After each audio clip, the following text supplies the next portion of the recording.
కేంద్ర బడ్జెట్లో రాష్ట్రానికి జరిగిన అన్యాయంతో తెలుగుదేశానికి పాత్ర ఉందని వైకాపా విమర్శించింది.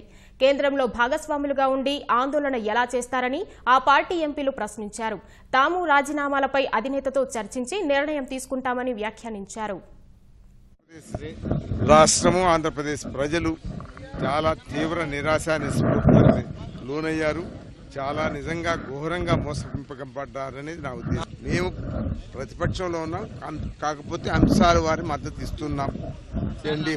ఈ రాష్ట్రానికి ఇంత అన్యాయం జరిగేటప్పుడు మనం ఇంకా ఉండి కూడా ఏమి ఉద్ధరించబోతున్నాము అనే మా అధ్యక్షుల వారితో మేము తప్పనిసరిగా పరిశీలించవలసిన అవసరం ఉంది కాబోలని అనుకుంటున్నాను. ప్రజలకి ఈ విషయాలు తెలియజెప్పడం తప్ప మేము ఆ రాష్ట్రంలో ఆందోళన చేసి ప్రజల్ని ఇబ్బంది పెట్టడం ఏముందని. కేంద్ర కేబినెట్ లో భాగస్వామిగా ఉన్న పార్టీ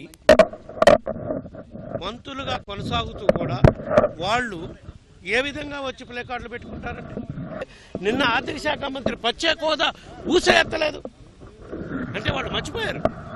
మేము రాబోయే బడ్జెట్ సమావేశాల్లో కూడా తప్పకుండా ఏ విధంగా అయితే 4 సంవత్సరాల నుంచి మేము పోరాటం చేస్తూ ఉన్నామో అదే తరహాలో మా పోరాటం ముందుకు సాగుతుంది.